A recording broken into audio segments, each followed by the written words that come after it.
Gunung Meru akan segera dibuka. Mengapa Tuan Muda Yun belum keluar?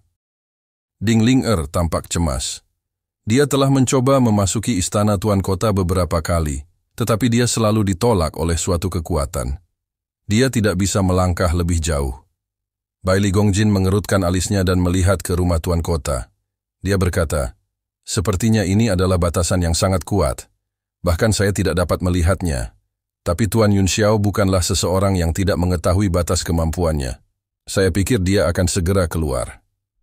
Saat Ding Linger memikirkan cara misterius Li Yun Xiao dalam melakukan sesuatu, dia menenangkan diri dan menghibur dirinya sendiri. Mungkin. Untungnya, itu hanya tanda pembukaan. Saya tidak tahu kapan itu akan muncul. Setelah 10 menit, aurora tiba-tiba muncul di langit. Sepertinya pedang emas yang bersinar telah ditusukkan ke dunia yang gelap. Sepertinya langit akan terbelah. Saat itu, aurora menjadi semakin terang. Secara bertahap membesar dan merobek sudut langit. Itu berubah menjadi bola cahaya. Lingkaran cahaya mulai menyebar. Seiring berjalannya waktu, seluruh bola menjadi semakin besar. Itu tampak seperti matahari aneh yang tergantung tinggi di langit. Apakah itu Gunung Meru? Mengapa rasanya begitu jauh? Itu baru pintu masuk Gunung Meru, belum muncul. Ada rumor yang mengatakan bahwa Gunung Meru adalah kuil Tao, milik seorang ahli maha kuasa di zaman kuno. Belakangan, gunung itu hilang di alam lain dan mengambang di kehampaan. Benar, sepertinya Gunung Meru beroperasi menurut pola tertentu, akan muncul di wilayah selatan setiap 10 atau bahkan 100 tahun sekali. Sungguh aneh. Segala macam diskusi muncul. Mereka semua menunggu momen menyenangkan itu. Mereka tidak bisa tenang lagi. Energi spiritual di Gunung Meru 100 kali lebih padat daripada di alam seni bela diri surga. Berkultivasi di sini selama beberapa bulan setara dengan bercocok tanam di sini selama beberapa tahun. Hal ini terutama terjadi pada beberapa murid berbakat, karena mereka dapat memperoleh manfaat yang tak terukur dari Gunung Meru. Ada juga beberapa murid yang tidak memiliki kuota atau kristal. Wajah mereka menjadi suram. Semua kebencian mereka ditujukan pada Li Yun Xiao. Tiba-tiba, lingkaran cahaya di langit bersinar dengan 5 warna. Kekuatan aneh menerobos batasan hukum dan menyebar ke langit di atas kota Yanwu. Kemudian, itu ditaburkan. Itu tidak dibatasi oleh formasi sama sekali, dan menerangi seluruh kota dengan indah. Langit dipenuhi dengan cahaya cemerlang dan warna-warna cerah, dan energi spiritual sangat menindas. Sebuah lorong yang dibentuk oleh aurora langsung memasuki bagian dalam cahaya 5 warna, seolah-olah hendak dipindahkan ke cakrawala tanpa batas. Ini terbuka, sebuah suara yang dalam datang dari langit. Segera, lebih dari selusin tokoh muncul. Mereka semua adalah pembudidaya kuat yang dikirim oleh 3 kerajaan untuk bertanggung jawab atas pembukaan Gunung Meru. Kebanyakan dari mereka adalah penegak hukum di Pulau Qianghua. Ding Linger sangat cemas ketika dia menyadari bahwa Li Yun Xiao masih belum menunjukkan tanda-tanda akan keluar dari pengasingan. Dia segera menghentakkan kakinya dengan marah. Pada saat ini, 2 lelaki tua, 1 tinggi dan 1 pendek, muncul di depan selusin ahli di langit. Seorang ahli keluar dari langit. Itu adalah Huang Xiaolong, yang berada di lembah dunia yang sulit dicapai di Pulau Qianghua. Dia menangkupkan tinjunya dan berkata, "Terima kasih, Penatua Liu Kun dan Penatua Zhang Gao." Kedua lelaki tua itu, yang 1 tinggi dan yang 1 pendek, mengangguk sedikit dan menunduk. Orang tua pendek itu berbicara lebih dulu. "Saudara senior Liu, bisakah kita mulai?" Pria tua jangkung, Liu Kun, mengangguk. Keduanya mulai melakukan teknik yang sama. Salah satunya bersinar dengan cahaya kuning, dan yang lainnya bersinar dengan cahaya merah. Segera cahaya putih muncul di antara mereka berdua, jatuh menuju kota Yanwu. Ternyata itu adalah tangga cahaya, yang mengarah langsung ke lingkaran cahaya 5 warna yang mempesona di langit. Liu Kun berkata dengan suara yang dalam, "Pintu masuk ke Gunung Meru terbuka. Semuanya berbaris dan masuk dari jembatan cahaya ini satu persatu sesuai kuota. Siapapun yang memencet akan didiskualifikasi. Lebih dari 10.000 orang di lapangan menjadi gempar." Saat yang mereka tunggu-tunggu akhirnya tiba. Mereka berharap bisa terbang langsung, tapi kata-kata Liu Kun menenangkan mereka. Jika mereka menekan terlalu keras dan didiskualifikasi, mereka akan benar-benar membentur tembok. Oleh karena itu, meski banyak orang, mereka bergerak maju dengan tertib. Tidak ada yang berani memeras. Apa yang sedang terjadi? Tiba-tiba, seorang murid yang berjalan di tangga cahaya terkejut dan meneriaki Liu Kun di udara. Tuhan, kami dihalangi oleh suatu kekuatan, kami tidak dapat bergerak maju. Wajah Liu Kun menegang, bertukar pandang dengan Zhang Gao. Keduanya dengan cepat melakukan suatu teknik, dan sesaat kemudian, wajah mereka memucat. Dua tetua, ada apa? Hati Huang Xiaolong menegang melihat ekspresi kedua sesepuh. Pembukaan Gunung Meru adalah peristiwa besar. Mereka tidak boleh melakukan satu kesalahan pun. Wajah Liu Kun sangat jelek. Cahaya tajam muncul dari matanya yang keruh, seolah dia ingin melihat menembus kehampaan. Sambil mengertakkan giginya, dia mengucapkan setiap kata. Cermin berharga bulan sedang dikendalikan. Mendesis. Apa? Lelucon macam apa ini? Wajah Huang Xiaolong menegang. Cermin berharga bulan adalah salah satu harta paling terkenal di lembah dunia yang sulit dicapai. Itu secara khusus digunakan sebagai mata arai 9 istana tanpa debu untuk pembukaan Gunung Meru. Bahkan menghadapi Liu Kun dan Zhang Gao yang memiliki status tinggi, Huang Xiaolong tidak dapat menahan diri lagi. Wajahnya menjadi gelap saat dia membentak. Dua tetua, cermin berharga bulan ada di dalam arai 9 istana tanpa debu.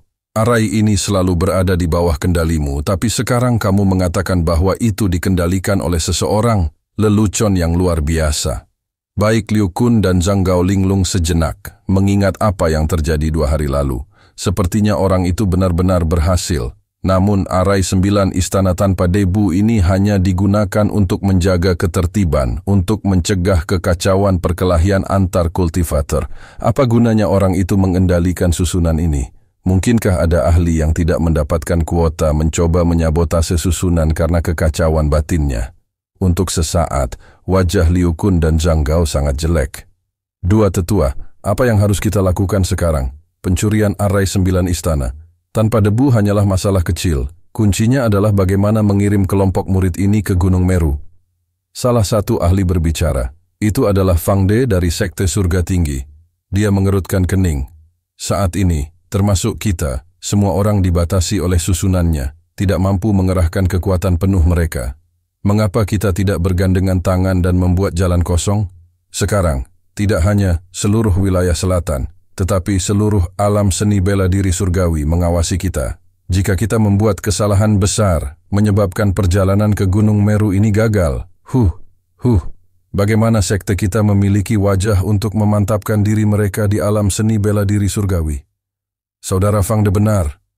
Huang Xiaolong berkata dengan wajah muram, saat ini adalah satu-satunya cara. Jika tidak, tanggung jawab masalah ini akan terlalu besar dan tidak ada yang mampu menanggungnya.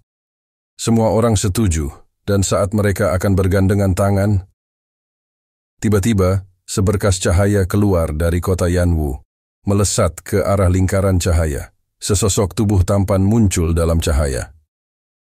Itu adalah seorang pria muda yang berdiri di atas pedang berharga, ekspresi mengejek di wajahnya. Dia menoleh, melihat ke kerumunan, dan berkata, "Saya Lu Qingcheng, saya pergi dulu. Semuanya, luangkan waktumu."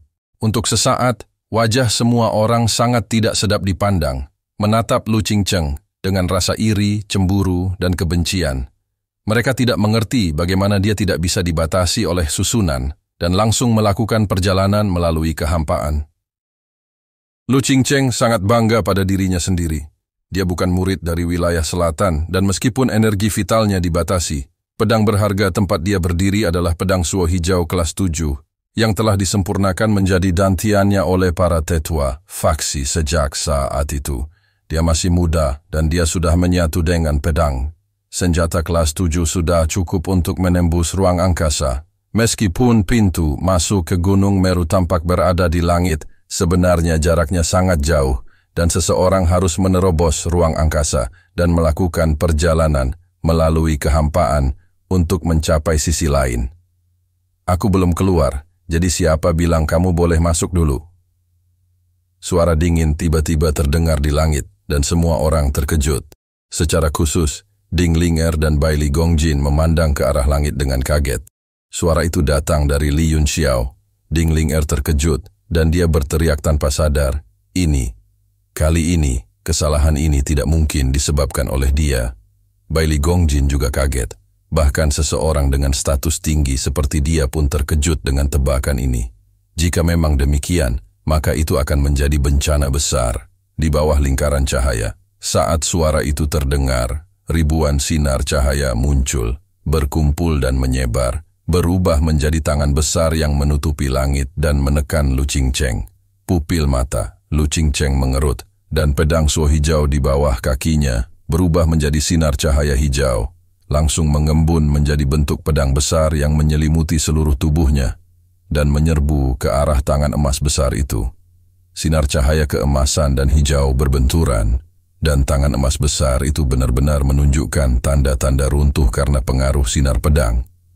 Lu Qingcheng sangat gembira, dan dia mengangkat kepalanya dan berkata dengan bangga, "Pedang suo hijauku dapat membelah gunung dan membelah lautan. Kamu ingin menghentikanku hanya dengan tangan raksasa?" Dia hendak menerobos penindasan tangan emas besar itu dan menyerbu ke Gunung Meru. Suara Li Yunxiao terdengar lagi, dan dia mendengus. "Kamu berani menyebut dirimu sebagai tuan muda di hadapanku? Awalnya aku hanya ingin menghentikanmu, tapi jika aku tidak menghancurkanmu sekarang kamu tidak akan ingat." Tiba-tiba cahaya keemasan di langit menjadi cerah, dan bintik-bintik cahaya keemasan berkumpul dari segala arah seperti kunang-kunang berkumpul di tangan emas besar itu. Seketika, cahaya keemasan menjadi semakin terang, dan seluruh tangan besar itu langsung berubah menjadi warna batangan emas. Seolah-olah seberat gunung, ia menekan bentuk pedang Lu Qingcheng, menyebabkannya jatuh seperti meteor. Tangan besar itu menekan bentuk pedang itu, dan menghantam kota Yanwu, mengeluarkan ledakan yang menghancurkan bumi. Para pembudidaya di sekitarnya terbang dan tersebar ke segala arah. Segera, sebuah lubang dalam muncul di depan mereka. Astaga! Sosok Lu Qingcheng melompat keluar dan mendarat di sisi lubang besar, berlumuran darah dan dalam keadaan menyedihkan. Dia memandang ke langit dengan ngeri, tidak lagi memiliki kesombongan itu. Pedang hijau di tangannya meredup dan berkedip-kedip. Ekspresi kaisar bela diri berbagai sekte di langit juga berubah.